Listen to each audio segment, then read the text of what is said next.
I think much like the conversation around unproblematic people age well and problematic people age poorly, the conversation around rich people who do rich right is really, really bad because we're still aligning people's value with their wealth and crucially with their ability to spend money.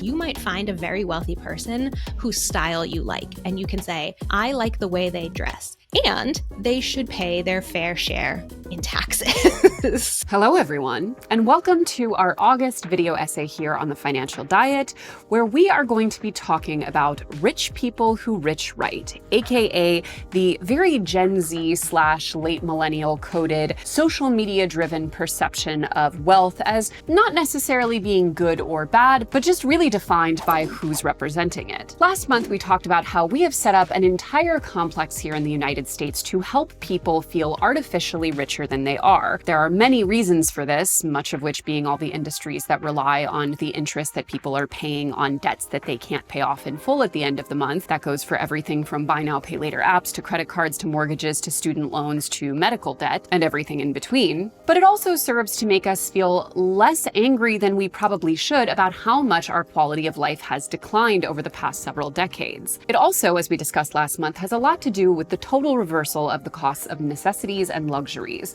You may never be able to afford a house the way your parents could, for example, but you can travel 10 times as much as they ever did with budget airlines and accommodations essentially everywhere. But on the flip side, if part of our problem and part of the reason why developing class consciousness in the United States feels so difficult is because we're made to feel artificially wealthier than we are, the other problem is because we for some reason can't stop picking apart the details of how the wealthy are being wealthy, rather than just coming together and saying that this level of wealth inequality, and in many cases that individual level of wealth, shouldn't exist, period, no matter how aspirational you are at spending it. I want to start off by giving us a little context of where we are right now and why it is so crucial that we give up these twin flames of living a falsely inflated lifestyle and essentially treating rich people like a team sport. Because I don't know if you heard, but we recently passed a very troublesome piece of legislation in Congress. Basically, the Big Beautiful Bill, which is a name that I resent having to say every time I have to say it, is the most aggressive transfer of wealth to the top earners in our country in modern history, and among many other disastrous effects, including all of the ones listed here, is likely to see upwards of 13 million people losing their healthcare and other crucial government benefits, everything from early childhood intervention to SNAP, aka food stamps.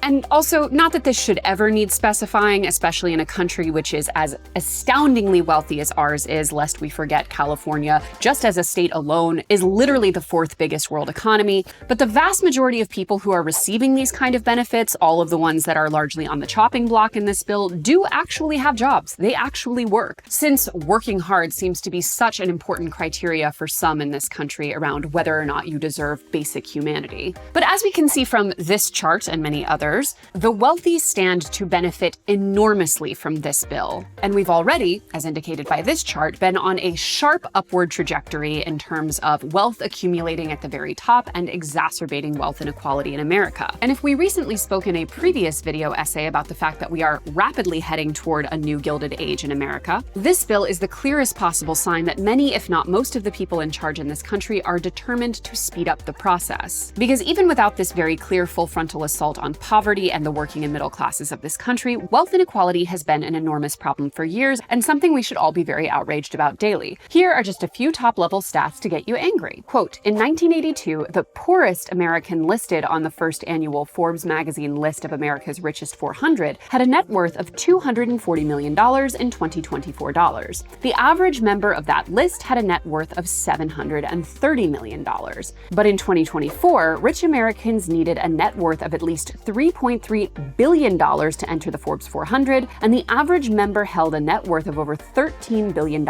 nearly 18 times the 1982 average after adjusting for inflation. And another indicator of wealth concentration, the richest 1% own 50% of U.S. stock and mutual funds, up from 40% in 2002, according to Federal Reserve data. And while America's richest 0.01% have accumulated more wealth, they've paid a smaller share of total U.S. taxes. In 2018, the tax share share of the top 0.01% was close to what it was in 1953. By contrast, their share of the nation's wealth nearly quadrupled during that period, rising from 2.5% to 9.6%. And lastly, over the past 3 decades, America's most affluent families have added to their net worth, while those in the bottom have dipped into negative wealth, meaning that the value of their debts exceeds the value of their assets, according to National Bureau of Economic Research data. To speak more on the impact of the big, beautiful bill and how we got to this level of wealth worship, we spoke to Kara Perez, sustainable money expert and friend of TFD. When we talk about how the United States became as divided by wealth as it currently is, with our huge level of wealth inequality, we really need to first understand that we have both wealth inequality in the United States and we have income inequality. So income is the money you make from your job, right? It's the money that you make from exchanging your time and your labor for pay. And we usually use our income to pay for the day-to-day expenses, rent, groceries, car, etc. Wealth is the value of the things you own. So for most Americans, wealth is tied up in our homes. It may be tied up in stocks. For the extremely wealthy, their wealth is tied up in stocks and in businesses, right? The value of Amazon is why Jeff Bezos is so wealthy. So we have 2 levels of inequality in the United States. Social and financial change in the United States has largely happened on 2 major fronts. The first is government action. So FDR in 1938 creates the minimum wage, which is a revolutionary thing for the majority of Americans, especially working class Americans, immigrants, and women, because it establishes a base pay for them, whereas before they could be discriminated against financially, right? So that's government action. And then we have government action and or private companies usually making a change via litigation. So like, for example, 401ks. So they're introduced in 1978, and that allows private companies to predominantly eliminate pensions, which a pension before was a retirement plan where your company largely footed the bill. And then we introduced 401ks, and companies shift the responsibility of saving for retirement onto the worker. So when we talk about how we became a country of such extreme wealth inequality, these are the 2 main ways that we're doing it: private litigation or private company decisions and government action. And yet, while we are in this critical inflection point for the transfer of wealth toward the very top, and essentially having sand kicked in our faces by legislation like the Big Beautiful Bill, which says, actually, I don't think poor people in this country are suffering enough, let's turn up the volume on that one, we somehow still as a culture have a very difficult time actually not only understanding what this means in practice, for example, the fact that the average person has a hard time visualizing the difference between $1 million and $1 billion, and I include myself in that statement as part of the problem, but we also have a tendency to believe that the way someone is performing wealth, in addition to the fact that they have it in the first place, is almost more important than the context, political, economic, and otherwise, that led them to be so rich. It's worth saying that in America, we have kind of a 3-pronged cultural system that has put us in the position of having a really hard time hating rich people. First, we have our Protestant, often Calvinist roots, which have a heavy emphasis on work ethic and a tendency to conflate how well you're doing materially in this life with how deserving you are of the afterlife. Quote, the phrase was initially coined in 1905 by sociologist Max Weber in his book, The Protestant Ethic and the Spirit of Capitalism. Weber asserted that Protestant ethics and values, along with the Calvinist doctrines of asceticism and predestination, enabled the rise and spread of capitalism. Just as priests and caring professionals are deemed to have a vocation or calling from God for their work, according to the Protestant work ethic, the lowly workman also has a noble vocation, which he can fulfill through dedication to his work. Now, you might be saying to yourself, Chelsea, I watch The Financial Diet, so I know that the vast majority of wealth in this country is not actually earned through people going out and working a regular job, but rather from the way that wealth increasingly has the ability to accumulate on itself. And to that, I would say you are right. But we still have a tendency to imagine as a culture that when a person earns $1, it is because they worked in some way for that dollar. And we then often, through the transitive property, ascribe to them all of the values that we put on that hard work, because the money must be proof of working hard, and working hard is proof of good character. In America, this also morphed into evangelicalism and specifically the prosperity gospel, popularized by televangelists, particularly in the 1980s and 90s, who essentially gave us a very, very clear message that how much money we had was a reflection of how worthy we were and how good we were, essentially, at worshiping Christ. Just for fun, let's watch those televangelists in action for a second. If I want to believe God for a $65 million plane, you cannot stop me. One of my chandeliers cost more than most people's house. I got 22 chandeliers in the house. You think Jesus Christ would have rolled around in a Rolls Royce? I think he would have. God told me to have that plane. And we also in America have a long-standing cult of the self-made man. We in the US are so obsessed with the idea of the self-made man because we've been told since day one that you can't trust the government. And by that, I mean the English government. I grew up in Massachusetts. I'm in Massachusetts right now, a stone's throw away from Lexington and Concord, right? Shot heard around the world. And I grew up learning like, hey, King George was a tyrant and he wanted to oppress you and he's ripping you off. And we as Americans here in the colonies and then in our country, we're fighting for freedom, particularly freedom from taxes, freedom from having the government take your money. And so that's built into the bedrock of the United States. And the idea of the self-made man is literally codified in the founding documents, despite the actual truths of the matter, right? Like we have the English colonists showing up and being like, oh my gosh, look at this empty continent where we can just do whatever we want. In point of fact, there were indigenous Americans already living here and we stole the land from them. So there's a rewriting of actual history with this whitewashed, oh my gosh, individual actions carry the most amount of power. And we see that repeated through American mythology and through American history. So we go from the Revolutionary War hero to the cowboy of the West, right? Who lives on their own and is out there and, you know, their best friend is their horse and they don't own anything, or rather they don't owe anyone anything. The reality is that actually most of the cowboys were Mexicans and Black, and horses aren't even native to the United States, like they were imported by the Spanish. So that mythology is 100% false. And then in the Industrial Revolution, we get the new mythology of the entrepreneur, someone who takes their labor and an idea that they just have in their head and turns it into a larger than them business. And the number one thing that the entrepreneur needs to do is protect their profit from the government. So when we think about where does this obsession come from, it's because we have all of these archetypes that we reinforce via our education, via our pop culture, about the individual succeeding despite and in spite of the government. And the government is almost always the enemy in some way, shape, or form. Something that I will never forget, my partner is from Texas, and I grew up in Massachusetts. And one time we were talking about the role of government. And I was like, well, the role of the government is to protect people and it's to try and make our lives better. And he was like, I think that a lot of people think the role of the government is to protect people's property. And I was like, this is like blowing my mind. But a lot of people think the government should only be involved in as much to protect their right to ownership. And that is it. So this idea, this obsession, it's just reiterated over and over and over again through our various mythologies. As I often like to do, I'll throw to myself on the subject. The entire idea of the self-made billionaire assumes that coming from basically anything short of already being a billionaire qualifies you as self-made.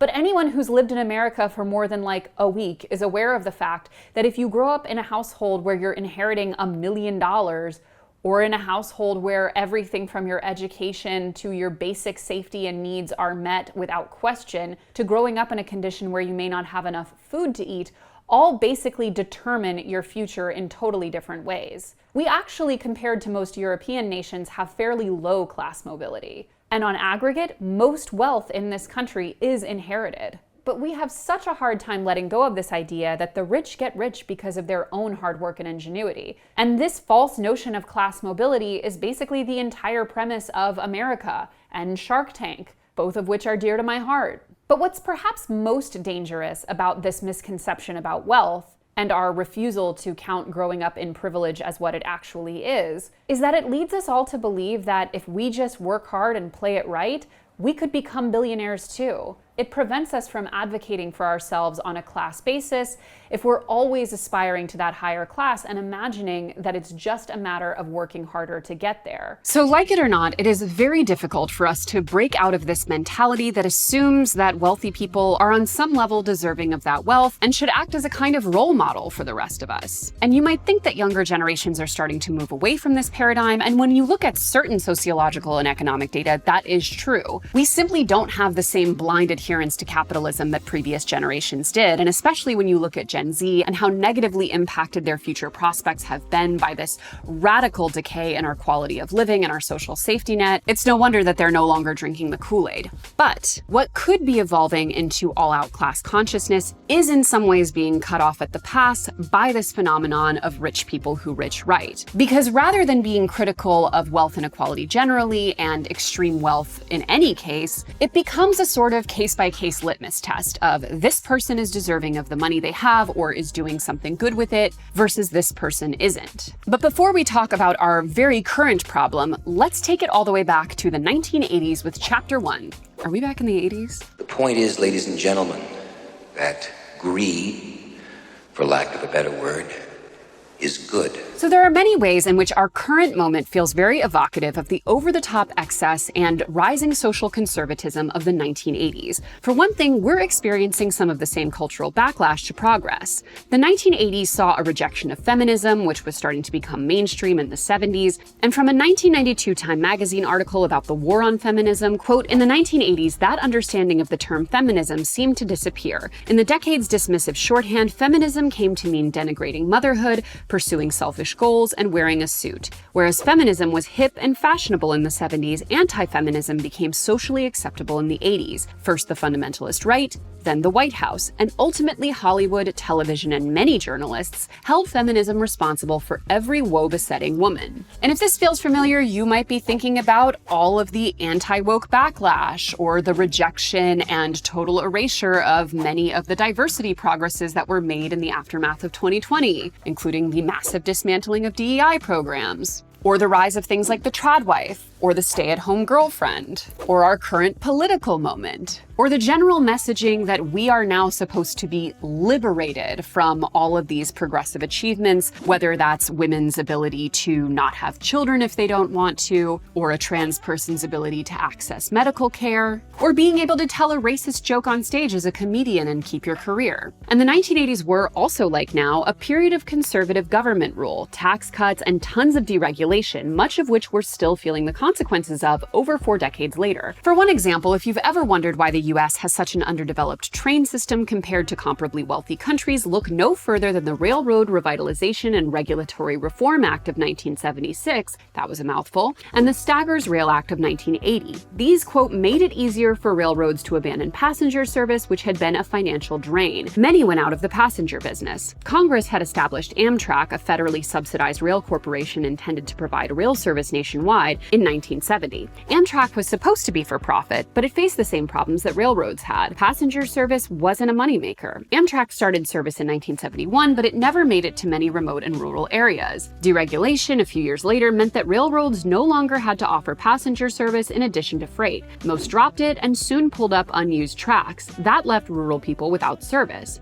Eventually, high fuel prices and global warming made Americans think about alternatives to automobiles, but by then, much of the passenger rail service was history. And much like the 80s, we are in an era of hyper-visible consumerism and conspicuous displays of wealth. The 1980s was an era in which the super rich were idolized, and everything from ultra-glamorous soap operas to proto-reality shows that gave you a peek into wealthy celebrities' mansions were reflective of that obsession. Now we have things like the Real Housewives franchise, or Shark Tank, or the celebrityfication of already existing billionaires like Elon Musk. I do think there are parallels between the 1980s and 2025. And to me, there are 2 main parallels.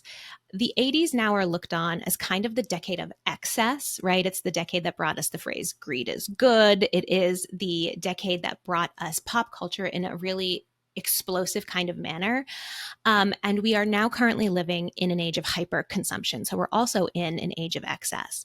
But to me, another major parallel between the 1980s and right now is a cultural scapegoat becoming the central story while the wealthy oligarch class robs the middle class blind. And in the 80s, what we had is Reagan, right, beginning the dismantling of social programming in 1980. And actually, the first version of Project 2025 was given to Reagan in 1980. So this is something, what we're living through now is something that has been in the works for the last 50 years.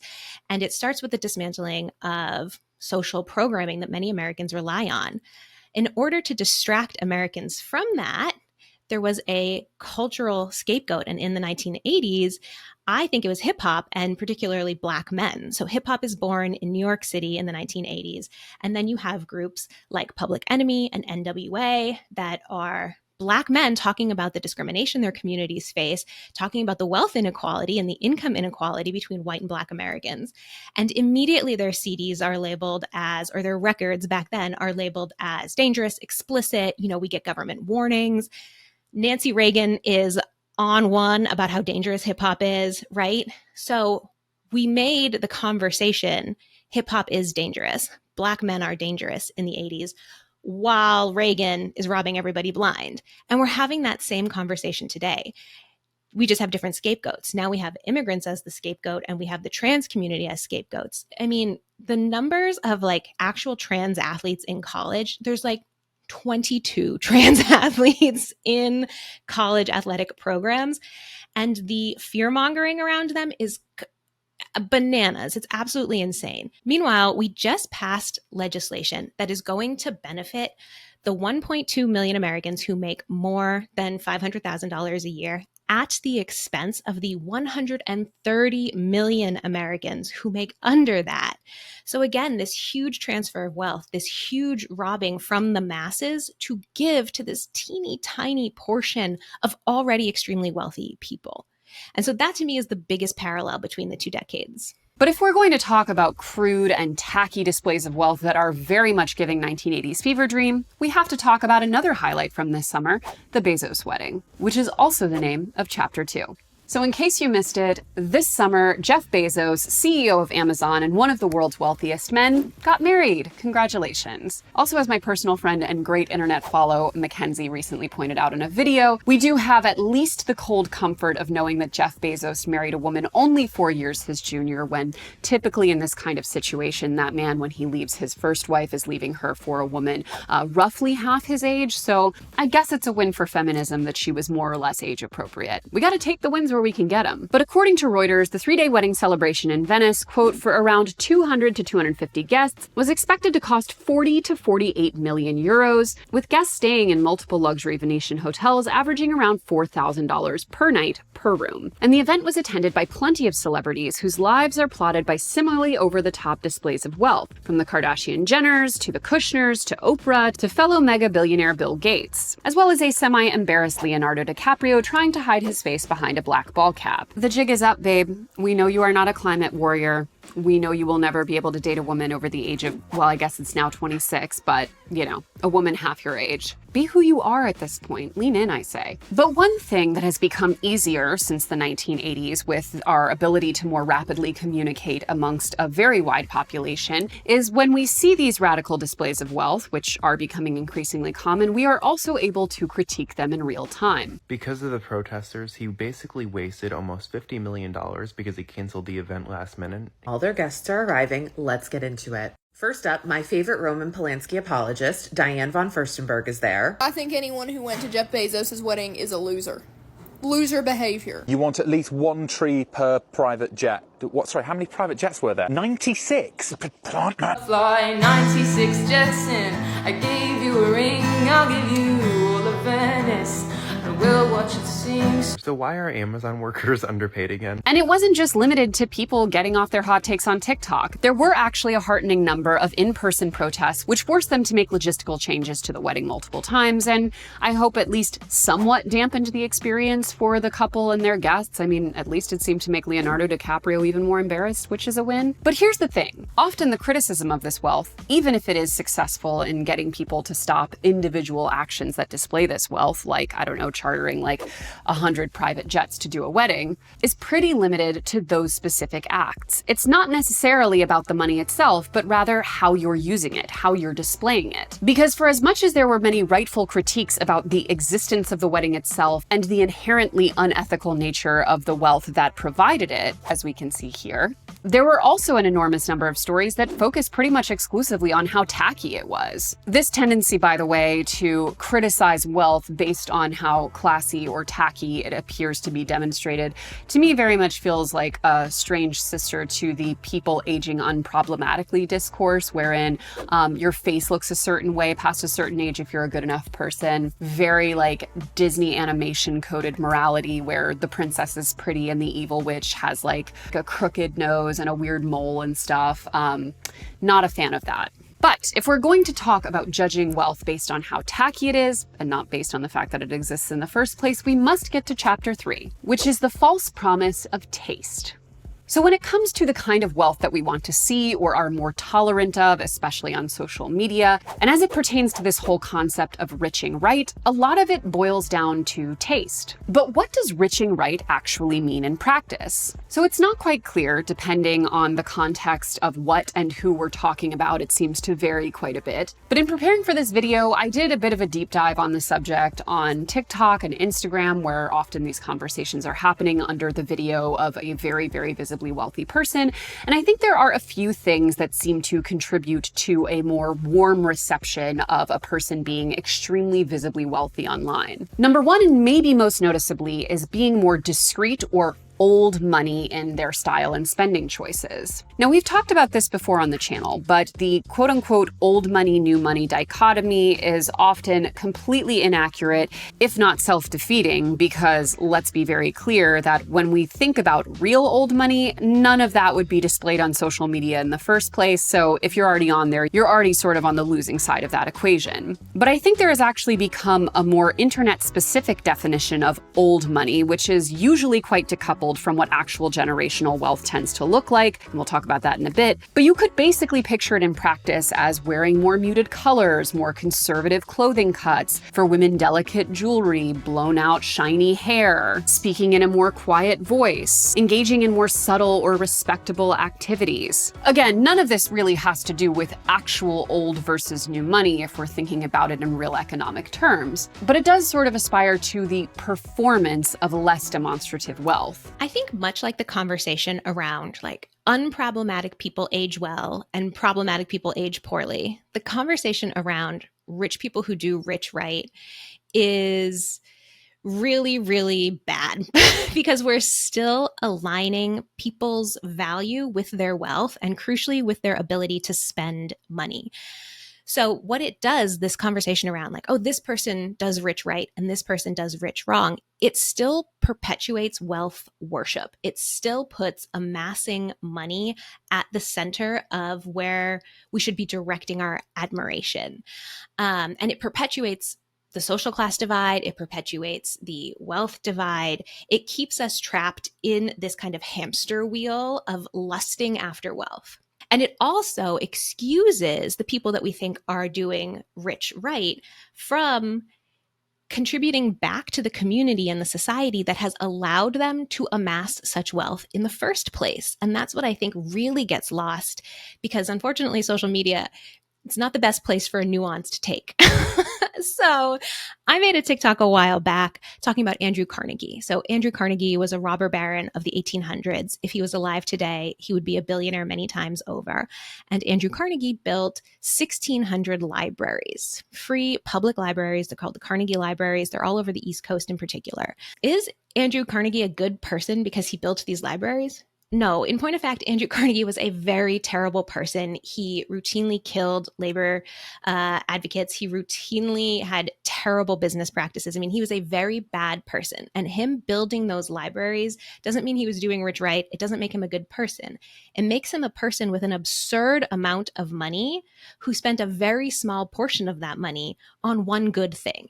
So two things can be true, right? What we have to understand is you might find a very wealthy person whose style you like, and you can say, here's this extremely wealthy person. I like the way they dress, and they should pay their fair share in taxes.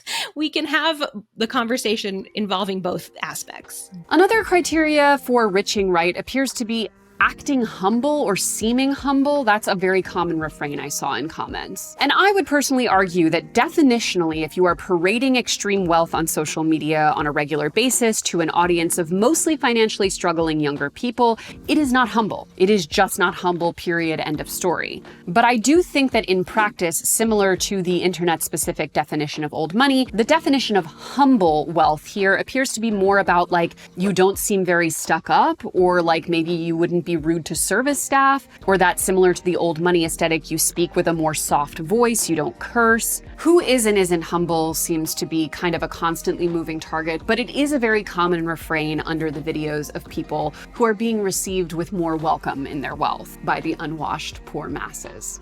And lastly, and this goes back to our earlier discussion of Calvinist work ethic, is working hard. The perception that an extremely wealthy person is working hard for it, that usually tends to score them some brownie points. And this in particular seems to intersect with our love of celebrity ultra wealth specifically. The way we tend to applaud or revere billionaire celebrities, no matter how potentially exploitive their pursuits or sources of their wealth. For example, Fenty recently scoring worse than Shein on a business ethics survey, because they're perceived as working for their money in a way that feels very tangible or of use to their fandoms, as opposed to business people whose wealth can often feel more abstract. Like Taylor Swift may be a billionaire, but you can go buy her album and enjoy it, or go attend one of her concerts, or generally feel like you are benefiting from the experience of her wealth being created in a way that you can't necessarily connect for, say, like the CEO of a bank. But given these somewhat vague and ever-moving criteria, it's maybe more useful to think about who the term actually applies to. Who is riching right by the internet standards? Now, having gone down several rabbit holes on this, I can say from my research that it largely seems to be based on a person's vibes,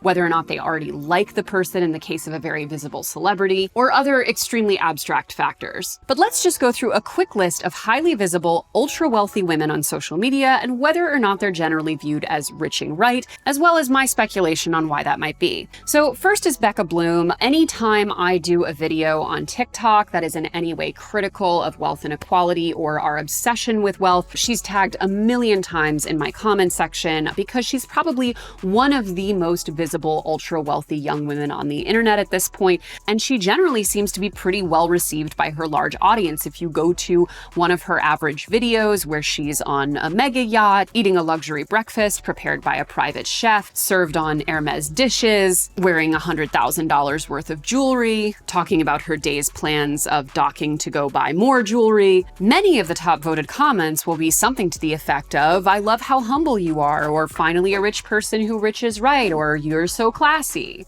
I personally think her very soft-spoken, reserved nature in these videos are sort of part of the reason why she is perceived as being humble or being more likable in her displays of wealth, no matter how objectively egregious they are, because it does seem to tap into those more old money mannerisms that we discussed before. On the flip side, you have Kylie Jenner, who is both sort of an outside of social media celebrity in her own right, while also being incredibly influential to this day on social media, and her displays of wealth are pretty generally received in the opposite way. Her displays of wealth are perceived as more crass, more unlikable, more unrelatable, even though in many cases financially what she's demonstrating is very much on par with the average Becca Bloom video, which will have a much better reception. Sometimes it's even drastically less financially aspirational. Now, part of this is obviously the knock-on effects of people hating and being exhausted by the Kardashian Jenners, but I also think a lot of it is because a lot of her styling choices tend to be more down market. Part of that is all of the facial surgeries and interventions, which we now, I think, associate with a slightly less aspirational, less old money aesthetic. But even a lot of the clothes she wears, the cars she drives, the homes she lives in, seem to appeal to a more mass market taste level, which obviously I think in many ways is very intentional, because much of how the Kardashian Jenners make their money is by selling products that the average person can buy. You have Alex Earl and Alex Cooper, who to me are the same person, and generally their wealth is perceived in a similarly skeptical way to Kylie Jenner, although I've been credibly informed that Alex Cooper is the one that hosts a podcast, so she does get the benefit of being perceived as at least having a job and working hard at it. Anyone who is perceived as being kind of, quote, just an influencer automatically gets several several points docked on this arbitrary riching right scale. You have Hannah Bronfman, the billionaire heiress, who is also herself an influencer. Her reception generally tends to be pretty positive on social media, I think in part because many people don't even realize that she is the heiress to a billionaire fortune. You also have what I initially put in my notes as weird German aristocrat ball girl. Her name is actually Lara Cosima, and then she has a bunch of other elaborate last names that I'll put on screen here. But basically, she went viral multiple times in the past few years on TikTok for posting Get Ready With Me videos from what appeared to be Versailles before going to some sort of debutante ball. It was all extremely late era Marie Antoinette coded. I'll actually throw to myself on this topic because this video I did on her ended up going viral in its own right. No video I could ever make on why we need like more aggressive inheritance taxes could ever be as effective as this girl's TikTok.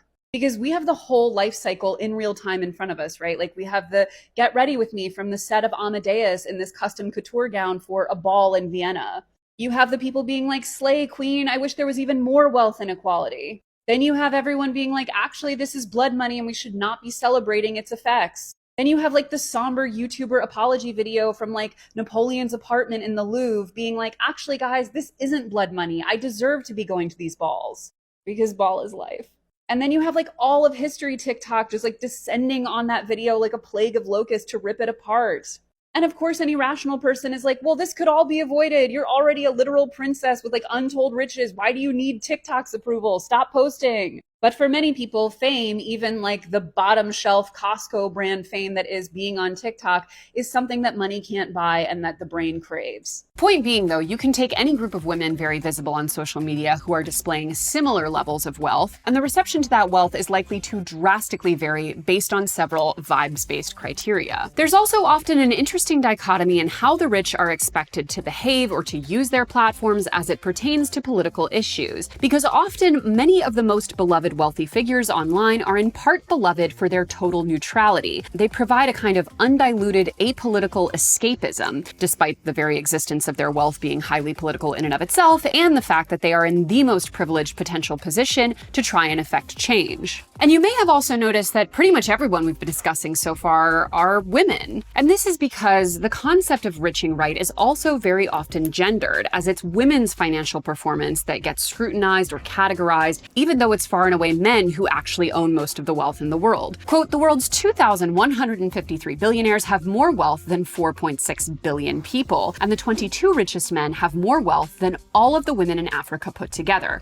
According to the UN, that is 326 million women aged 20 or over, while the value of unpaid care work by women aged 15 and over is $10.8 trillion annually. Because if we were to start some sort of who is riching right test with men who are extremely wealthy, we would quickly see that rather than remaining neutral or purely aspirational or primarily centering their public personas around consumption, one of the most common pursuits of men with a lot of money is to try and effect as much political and social change as they possibly can. See also Elon Musk, Mark Zuckerberg, Peter Thiel, or any of the many other men who are constantly trying to leverage their wealth to, in my view, make the world worse. If you're a billionaire in the United States, you're very well aware of the wealth gap. They are all aware of the difference between them and the working class. And so you really have two options. You can either give up some of your wealth by being taxed fairly, proportionately to the amount of wealth you have, or you can give up owning some of your wealth, right? Or your other option is to throw your wealth behind creating laws and a government that will protect your wealth with its dying breath. And that's what the billionaires have chosen to do. They are trying to create a government that prioritizes them and protects their wealth at all costs. And it all comes back to the myth that the US was founded on, that government is suspect and that the individual is the person that creates value, and that if you create value, you do not owe anyone anything else.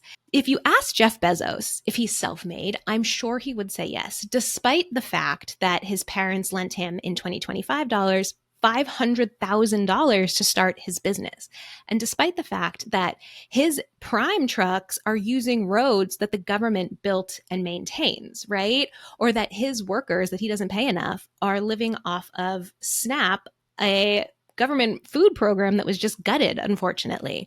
So he doesn't view himself as a leech. He views himself as someone who needs to throw his weight behind a government and behind candidates that will protect him. And especially since the passing of Citizens United, where corporations can now basically pour unlimited money into politics, we are living in the time where elections can be bought.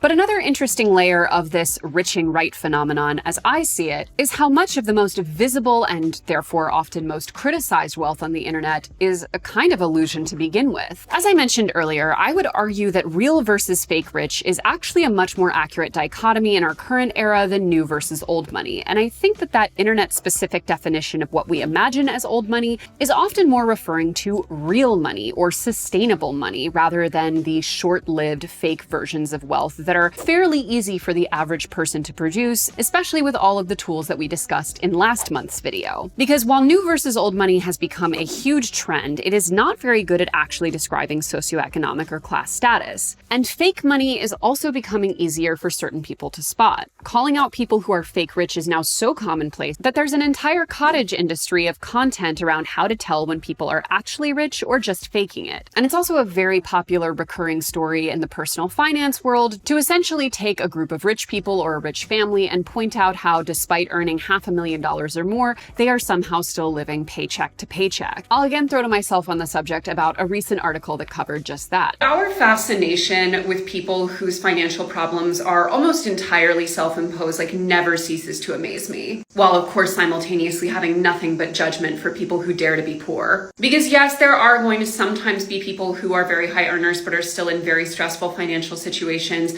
for reasons partially or entirely outside of their control. Often these things are medically related, but let's be honest that the majority of people who are earning hundreds of thousands of dollars a year and are living paycheck to paycheck, this is on them. And we refuse to acknowledge the fact that there are two primary reasons why this happens to rich people. Number one is that we are failing to develop personal identity or fulfillment that does not come in the form of consumerism. If your reaction to every new dollar earned is to spend $1 on more inane shit to help you feel or look a certain way, you will never have enough money. But number two, and probably more importantly, is that especially in the US, wealth is often defined by how much you can remove poor people from your life. And often in these articles, that is exactly what is being described. You don't want to take public transit even when it's available, so you buy expensive cars. You intentionally move to neighborhoods that are amongst the most unaffordable in the country so you don't have to be around poor people. You take your children out of public school and put them into private schools that add thousands of dollars to your monthly expense, and then in the summer you send them to expensive summer camps with other wealthy children. You travel to places that are inaccessible to the average tourist, you join clubs with exorbitant annual member fees, and you'll often even outsource every other aspect of your day-to-day life that would force you to come into contact with people. Often you don't even shop for your own groceries. The number one luxury item in this country is removing yourself from poor people, and people routinely go broke even earning $500,000 or more a year trying to do it 24/7. And it's easy to be exhausted by this entire concept. Oh, you're so rich and yet you have money for nothing. Who cares? Boo-hoo, tiny violin, etc. When obviously the big problem in America is most people not even being able to meet their basic needs. But there is a very real phenomenon of people going way beyond their means and getting themselves into all kind of financial trouble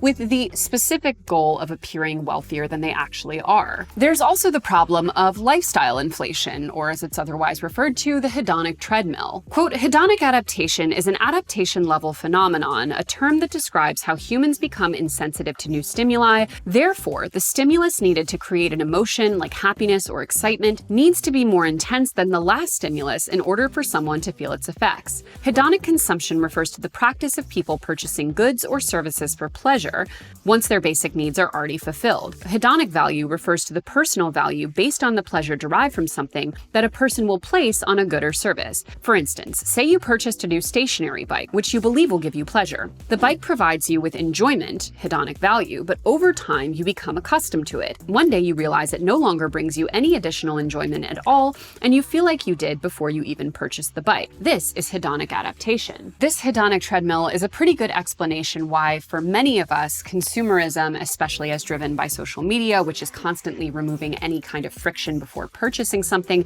and exposing you to the purchases of other wealthier people, is such a problem. Because there's only so long we can be happy with any given level of luxury before needing to move on to the next higher level. The real reason why many people end up not feeling rich despite objectively being very well off financially is because they are trapped on this cycle. We're living in an age of hyper consumption for a couple of different reasons. And I recently posted on my Instagram this sentence: Americans are being priced out of necessities and oversold low quality garbage. And it is easier than ever before to purchase whatever you want in incredible excess. So you can buy a $200 TV that's 70 inches wide. It's absolutely enormous. And then you can buy a subscription to, Apple TV, Amazon TV, and get access to 500 TV shows and 1,500 movies, which is incredible excess, and it's incredible access, and most Americans can afford that $200 for the TV and then like $9.99 a month for the subscription services.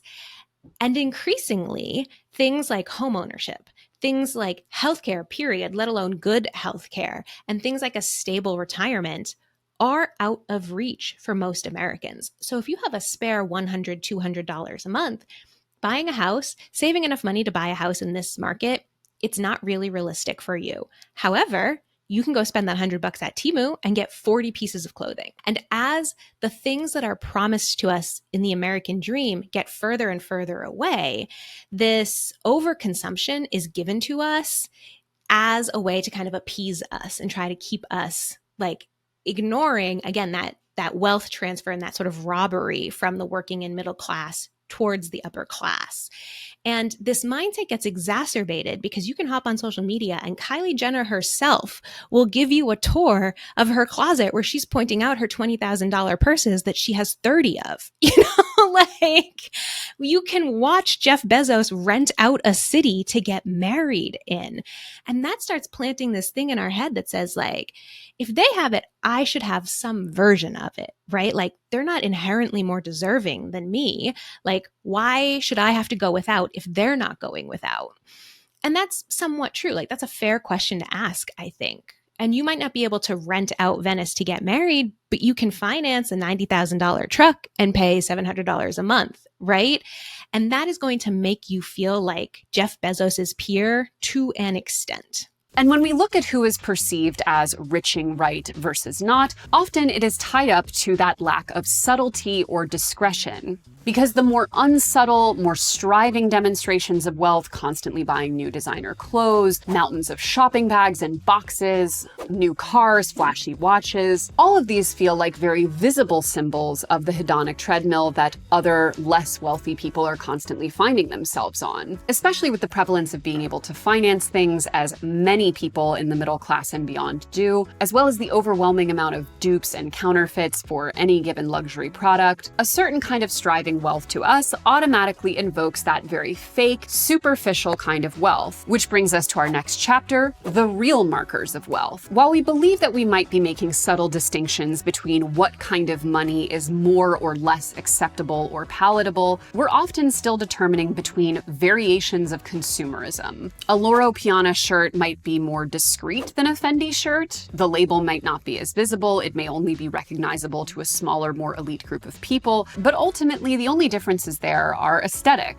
and neither of them necessarily imply wealth. Anyone with a credit card can get an expensive shirt. And if we think about the original definition of old money, inherited wealth that has been sustained through generations, what actually makes wealth like that successful and transferable is nothing you're going to be able to see on social media. For example, these things are often not what we would consider to be luxuries, yet they have become luxuries because they're so unattainable for the vast majority of people. A zip code that has the resources to keep your streets clean and puts your kids in a good school district, access to healthcare that's not going to put you into medical debt or to an early grave, wiggle room to save for retirement without giving up on day-to-day pleasures, living a fulfilling life without going into consumer debt, or having the financial flexibility to remove yourself from a toxic situation if needed. For one telling example, let's take my town of New York City, home to some of the best but also most segregated public schools in the country. Quote, in New York City's cutthroat high school application process, a student's 7th grade GPA in core classes is the single most important factor for whether they get into a highly competitive screen school.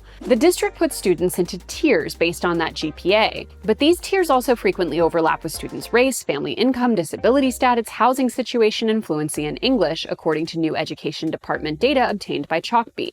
In fact, this system was more than twice as likely to place many groups, Black and Latino students, English learners, and students from low-income families, into its lowest tier, as compared with their counterparts. Advocates said the data highlights the role of the city's selective admissions rules in driving the segregation that's plagued city high schools for years. In other words, the kids who are coming from already privileged families, who often likely have more resources to put into the school application process, and who are more in the know about how to game the system, are also more likely to go to higher quality public schools, and that's not even counting the zillions of uber-rich New York City families sending their kids to prep school. But even schools are fairly visible compared to some of the other real markers of long-sustained wealth, things like being able to invest regularly over long periods of time in the stock market, being able to secure a good mortgage, and to stay and build equity in that home for years, if not decades on end, being provided with good health coverage through your employer, being from a financially stable enough background that you stand to inherit money rather than to be financially burdened upon your parents' departure,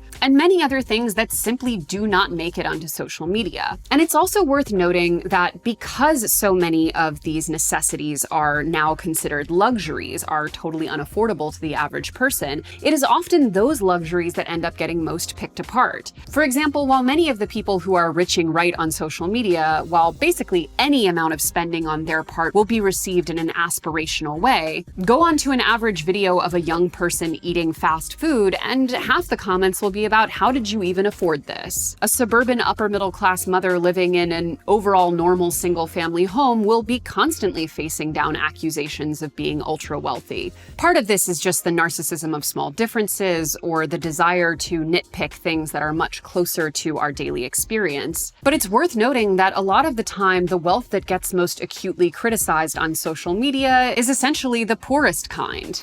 It's someone being able to afford brand-named groceries and not someone who inherited several $billion made from oil extraction. But again, no matter what we're celebrating or criticizing on social media, 9 times out of 10, the fact that it is visible and demonstrable means it's probably not really a sign of actual wealth. Because again, you can finance almost any consumer item. Hell, you can even literally pretend to fly in a private jet, and many influencers do.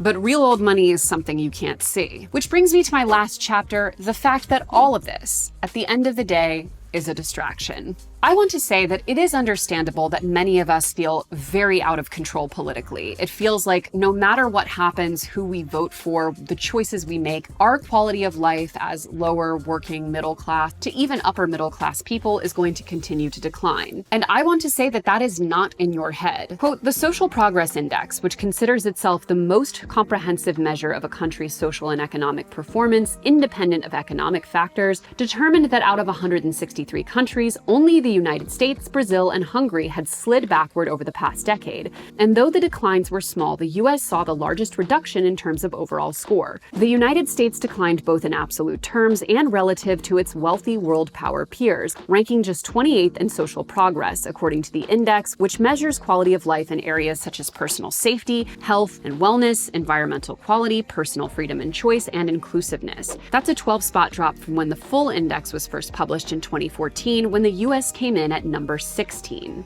And that's independent of directly economic factors. If we want to look at economic factors, we can also see the way that working wages have stagnated for about the past 40 years, or the fact that our purchasing power is greatly diminished, or the fact that things like buying a home, getting an education, or paying for medical care have exploded in cost well beyond the pace of inflation. Why do we worship billionaires? Why are we so anti-poverty? This is the question that haunts my dreams. And I lived in Austin, Texas for 11 years. And I lived there when Elon moved the headquarters of Tesla from California to Texas, ostensibly for economic reasons. And the amount of people that I met in Austin who were making under $25 an hour themselves, who worshipped Elon and called him a genius, really blew my mind. This billionaire worship comes from a place where the mythology of the like DIY rugged individual American has evolved into this entrepreneur where if they create jobs, they don't need to pay taxes. In fact, if they create jobs, they don't need to contribute anything else to society. We have started kind of mythologizing and worshiping job creation, which, to be fair, like they are creating jobs. That's okay. We can give that to the billionaires. There is that phrase that I'll paraphrase that's like, most Americans consider themselves temporarily embarrassed millionaires. And that is true. But I think at this point in American history, we've gone one step beyond that, which is it's almost as if these people believe that if the billionaires have to pay taxes, wealth does not actually have any power. Like, it's almost as if we watch billionaires do the same things that we do as software engineers or teachers or coffee shop owners. What is the point of even working? It's as if we want to have a class of people that are totally immune to the laws and rules that regulate society because we ourselves crave that lawlessness. Like, these people clearly want to get away. I think that a lot of people want there to be a level of social class they can reach where they are completely untouchable. And that is the billionaire class. And we see that even with less wealthy, just like multimillionaire people who are able to escape like criminal charges because they can buy their way out of it.